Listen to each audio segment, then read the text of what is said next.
Hi everyone, welcome back to the channel. Today we're going to have a quick look and a discussion in regards to our trees not making it through the winter. Let's have a look into this. As you can see, I've suffered some casualties over the winter. All Chinese elms are different variations of stages of development. From last year's cuttings, the year before, I think this is about 6 or 7 years old, and this is about 8 or 9 years old. This one's got quite good branch structure, nice twigging on there. One of my favourite trees, especially when in leaf. So it doesn't matter how good you are within bonsai, sometimes it just happens. And I wanted to make this video just to show you that it happens, so don't let it get to you. I noticed over some of the socials, Facebook, that people are also saying that they've lost a lot of the Chinese elms. They don't usually tend to be too fussy, but this year's been a bit of a funny one over in the UK. We had some late frosts, and last year's winter was particularly cold. So yeah, I just wanted to just let you know, guys, that don't let it get to you. So we're gonna have a quick look now and show you what we usually do just to check before we do throw these trees away. So you've probably heard people say do the scratch test, so I'll show you what that is quickly. So I'll move a couple of these trees out of the way. We'll get one of the healthier trees, we'll do a scratch on it, and we'll compare it to one of these dead ones. So we've got one of my healthy Chinese elms out. As you can tell, it's flush with growth. So I'm going to zoom you in on this little section here, and we're going to scratch the bark, and all we're going to be looking for is to see if it's green. Obviously in this case we know it's going to be green because it's healthy, but I'm just going to show you what we're looking for. So I'm going to zoom you right in. I'm just going to scratch the bark, and as you can see, it's green. Okay, and what I will do now is I will get one of the dead ones, and we're going to perform the same test, scratch it and see if it becomes green. So here we have one of the perished ones. I'm going to zoom you in, and all we're going to do is going to do the same again. We're going to scratch. Now as you can see, this is a lot harder to scratch, and when we're scratching it's just brown. There's no live cambium layer under there at all, meaning the tree is dead. I mean, you can perform the test further down. Sometimes a tree will tend to die back further down, and if you're lucky it will sprout from the bottom, at least saving some of the tree. I've got a prime example. Right, let's move this. Prime example of this tree here. This tree is completely died all the way down to about this section here. So again, if I scratch here, I've got nothing. At the back, if I can zoom you in, in fact, that'll take you off here and bring you in. We have this tiny little bud just there. Focus. There we go. So we have a tiny little bud. So that tree is still alive, but as I say, it's died right back to here where the bud is. So all this is dead.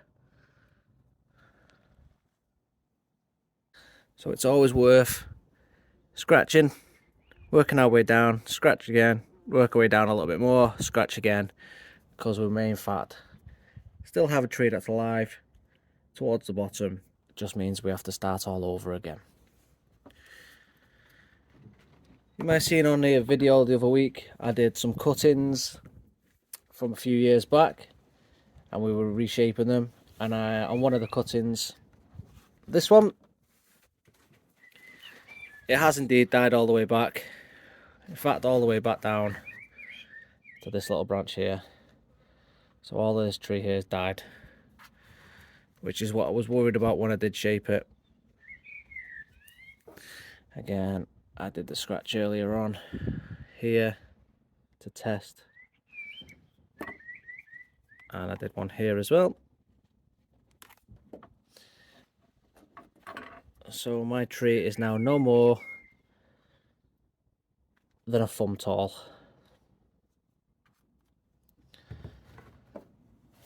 What I'm saying, it really does happen to the best of you guys. Please don't let it get to you. And it's not just Chinese elms, it will do it with a few different ones. I've got another example of where my trees have died back. So this one is known as the Buddhist pine. And as you can see, it's died right back, all the way down to this single shoot. So I've got a nice fat base when I cut it back to start with, and then a single branch. So I'm basically starting from a branch. Hope this helps. Please stick with the hobby. Don't be disheartened. I think what I'll do now though is I'll take a look at the roots of one of them Chinese elms and just see if we can see what happened. Maybe the roots got a bit too cold. Let's check it out. Right, let's get this wire off. Let's get this out.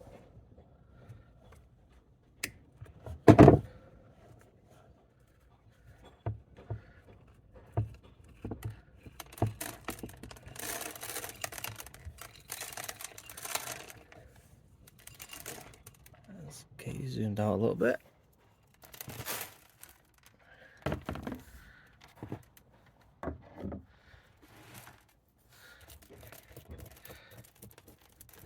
By the looks of it, we've got a really nice radial and a good established root system, so the fact that the tree's died off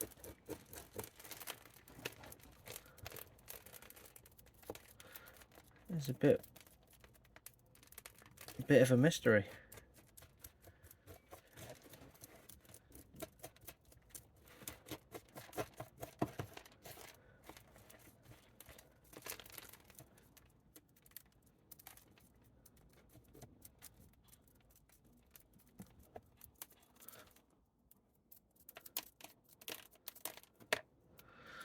We've got plenty of roots.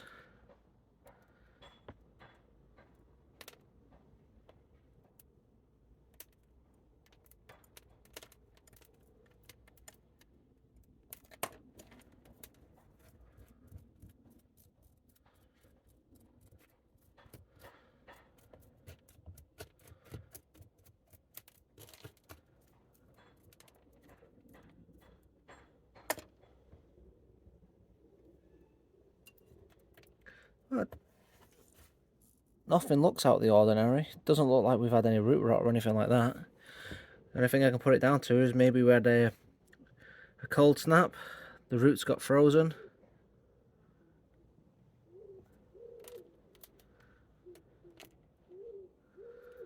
Yeah.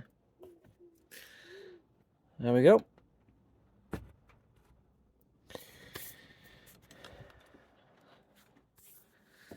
So there we have it. Things just happen sometimes. Don't let it get to you. Sometimes that's easier said than done, but can't let it eat you. Just move on. Next tree. And just keep going. Enjoy the hobby. Everything dies eventually. 9 times out of 10, it'll be you before the tree. But while you're getting started, it's going to be you. It's going to be the tree, sorry. While you're learning. One bonsai master once said, once I was watching a really good documentary, is if you're not killing trees, you're not doing bonsai correctly while you're in education. So there you go. Well, if this sort of brought you a bit of confidence into continue what you're doing and you found it a bit informative, give me a like, let me know what you thought of the video. Please subscribe, it'll help the channel out, and I'll see you on the next video. Thanks a lot for viewing, guys. I'll see you on the next one.